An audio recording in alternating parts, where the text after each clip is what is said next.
El propósito de esta presentación es brindar un panorama general del proyecto llamado de la evidencia a la acción, incidencia para fortalecer la partería profesional en México, impulsado por MSH, la Fundación MacArthur, el Fondo de Población de Naciones Unidas y el Comité Promotor por una Maternidad sin Riesgos en México, que tiene una duración desde noviembre del año anterior hasta diciembre del año 2018. En la lámina 2 de esta presentación se señala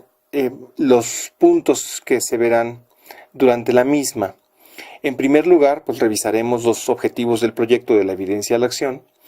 En segundo lugar, brindaremos un panorama general de la situación de la partería profesional en México. Enseguida presentaremos algunos argumentos a favor de la partería profesional en nuestro país. Y finalmente ya no vamos a explicar en qué consiste el ejercicio de diagnóstico sobre la partería profesional en cada uno de sus estados, porque esto es algo que ya se explicó en la sesión del viernes pasado. La lámina 3 nos presenta los objetivos del proyecto de MSH de la evidencia a la acción. El primer objetivo se centra en la creación de consensos sobre quién es y qué hace una partera profesional, porque como ustedes bien saben, en nuestro país permanece todavía un debate complicado respecto justamente a qué entendemos por partera profesional y cuáles son las actividades y las competencias que debe tener. El segundo objetivo es contribuir a fortalecer la capacidad de un grupo de personas y de actores clave, entre ellos parteras y otros trabajadores de la salud, decíamos fortalecer sus capacidades para la incidencia política. En ese sentido, este seminario y el curso que ahora ha comenzado tiene, digamos, este horizonte, contribuir a que este grupo de participantes fortalezcan sus capacidades de abogacía para o a favor de la partería profesional en México. Y finalmente, el objetivo 3 es promover la integración de la partería profesional en los sistemas de salud de nuestro país. La lámina 4 nos introduce a la situación de la partería profesional en México. Vale la pena contextualizar que en la actualidad el 96% de los nacimientos en nuestro país ocurren en hospitales de segundo nivel, lo cual ha llevado a una sobresaturación de estos servicios. Si bien, por otro lado, también ha contribuido a mejorar los resultados en salud, particularmente a disminuir la morbimortalidad materna, pero también ha acarreado estas consecuencias indeseables como la sobresaturación de los servicios y lo cual también nos ha acarreado una situación de crisis por falta de personal y falta de recursos materiales y financieros, porque la atención hospitalaria también implica mayores costos. Al mismo tiempo, un efecto contraproducente de la mayor cobertura hospitalaria en la atención de partos, pues ha sido la sobremedicalización de los mismos. Un ejemplo de ello es la elevada incidencia de cesáreas que tenemos en nuestro país. México es el segundo país de América Latina con una mayor tasa de cesáreas. Y también relacionado con la sobresaturación hospitalaria por motivos de parto, tiene que ver el tema de la violencia obstétrica, ¿no? Es reconocido que en el marco de la atención sexual y reproductiva hacia las mujeres se permean ciertas prácticas de violencia, que este es un tema sociológico, no solamente un tema gerencial de los servicios de salud, sino tiene que ver con las estructuras de desigualdad de género, de etnia y de clase, pero que se expresan con una particular fuerza en el ámbito hospitalario y en la atención de las mujeres por motivos obstétricos. En la lámina 5 podemos ubicar algunas ideas importantes. Por ejemplo, que si bien México ha reducido la tasa de la razón de mortalidad materna en un 52% en relación a la que teníamos en 1990, aún persiste el reto de continuar su reducción para cumplir con las metas trazadas con los objetivos de desarrollo de milenio. Pero por otro lado, tenemos aún presente el gran reto de garantizar la calidad de la atención a todas las mujeres y a todos sus recién nacidos. Y garantizar la calidad de la atención significa servicios seguros, por supuesto, pero también servicios que sean efectivos, que nos permitan conseguir los resultados deseados, pero además implican brindar un trato que respete por completo la dignidad, los valores y las preferencias de las personas. De modo que la calidad interpersonal, la calidad en el trato, adquiere también una notoriedad importante. De este modo, nos parece que es un momento propicio para promover la incorporación de la partería profesional en el primer nivel de atención y también quizá en el segundo nivel de atención, pero decíamos, promover la atención de partos no complicados en el primer nivel de atención, utilizando correctamente la fuerza de trabajo de las parteras profesionales y articulando de manera clara el primer nivel con el segundo nivel a través de sistemas de referencias que sean seguros, oportunos y efectivos. La lámina 6 nos presenta una primera idea de definición de qué es la partera profesional, y ya lo decíamos en otro momento durante el seminario del sábado, que las parteras profesionales abarcan también a las enfermeras obstetras y a las enfermeras perinatales, así como a las parteras técnicas. También mencionábamos que si bien la norma 007 del año 2016 señala que los partos en el primer nivel de atención pueden ser atendidos por parteras, existe una falta de especificidad en el marco normativo sobre qué es exactamente una partera. No hay una definición en nuestro marco legal que nos, valga la redundancia, defina qué es y qué debe hacer una partera profesional y en qué ámbitos de trabajo. De hecho, el término partera profesional es un término que está ausente del marco normativo en México. En la lámina 7 se señala que en el marco normativo nacional, sin embargo, no existe una prohibición explícita a la práctica de la partería profesional, si bien en algunos otros documentos normativos se alude al personal médico calificado para la atención de los partos, lo cual genera la impresión en algunas personas de que esto excluye al personal de partería.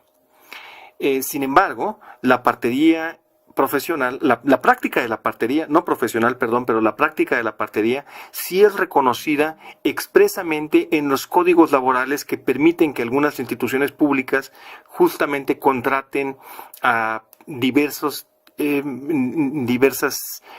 tipos de parteras, ¿no? Pueden ser parteras técnicas,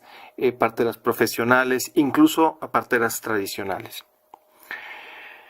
En la lámina 8 se muestra un cuadro que procede del diagnóstico del estado de la partería profesional en México que realizó la Fundación MacArthur en el año 2015, y en este diagnóstico se identificaron 11 programas formativos de parteras en nuestro país. 4 de estos programas corresponden al modelo de partería autónoma, los cuales no cuentan con un registro de validación de estudios o REVOE, ¿no? 2 de estos programas corresponden a parteras técnicas, 1 a enfermería y obstetricia, 1 de salud y reproductiva y partería y 3 de formación de enfermeras perinatales. En total de estos 11 programas se encontraban para el año 2015 una matrícula de 317 estudiantes de partería.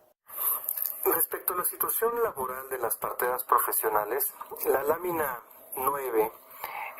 presenta algunos de los resultados del mismo ejercicio de diagnóstico que comentábamos, en donde se identificaron para el año 2015 solamente 15 establecimientos en los que trabajaban menos de 200 personas que no son médicas, pero que están en la atención del parto. La lámina 9 desglosa cuáles son este tipo de proveedores o proveedoras de servicios, como enfermeras generales, enfermeras obstetras, enfermeras perinatales, pero también algunas estudiantes de enfermería y parteras técnicas. Sin embargo, de estos 15 establecimientos, como se muestra en la lámina 10, solamente en 9 de ellos había o existía un programa de partería institucionalizado. Entendemos por como un programa donde existe un mandato institucional explícito para proporcionar una atención obstétrica humanizada por parte de parteras en dicho establecimiento. Es decir, que en los 6 establecimientos restantes, la presencia de las parteras y de la atención por parteras era más bien un fenómeno aislado, sin que existiera un compromiso institucional explícito. Por otro lado, podemos observar que alrededor de la mitad de estas casi 200 parteras tienen contratos endebles de corto plazo, o en algunos casos ni siquiera cuentan con contrato, lo cual hace de su situación laboral inestable. Continuando con el tema de la inserción laboral, la lámina 11 nos muestra una paradoja, porque si bien las parteras técnicas suelen ser contratadas de acuerdo al código correspondiente, en el caso de las enfermeras obstetras o perinatales se les contrata como enfermeras generales, lo cual representa una limitación respecto a su salario y también pues al resto de las prestaciones a las cuales tienen derecho por ley. Sin embargo, pues su inserción laboral es incorrecta. La lámina 12 nos presenta algunos argumentos a favor de la partería profesional. Y bueno, básicamente estos argumentos se resumen a la evidencia que señala que la partería profesional puede contribuir sin duda a mejorar la calidad de la atención, tanto en sus dimensiones técnicas como en la dimensión del trato digno y respetuoso, pero también mejorar la cobertura de los servicios de salud, la equidad y la eficacia, tanto pragmática en el caso de la atención de cualquier mujer, pero también la eficacia financiera de todo el sistema de salud al transferir los partos eutóxicos hacia unidades de primer nivel de atención, y así de este modo permitir que los hospitales se dediquen a atender únicamente las complicaciones obstétricas y por supuesto a que sean espacios menos congestionados y abocados, como hemos dicho, a la atención de las urgencias. De este modo, en la lámina 13 se señala que si México empieza a formar y a emplear de una manera más eficaz a las parteras profesionales que sean capaces de responder a el amplio espectro de necesidades de salud reproductiva y materna en coordinación tanto con las personas de la propia comunidad, pero también en estrecha vinculación con el segundo nivel de atención, entonces tendremos una mayor probabilidad de disminuir la morbilidad y la mortalidad materna, pero al mismo tiempo mejorar de un modo importante la calidad de la atención. Ya hemos dicho tanto en la dimensión técnica, pero también en la muy importante dimensión interpersonal, y de esta forma se amplíe el acceso a los servicios de salud sexual y reproductiva y materna, contribuyendo también a su aceptabilidad y a la equidad social en un sentido más amplio. Finalmente, en la lámina 14 se presentan las principales prácticas de la partería profesional que están basadas en evidencia científica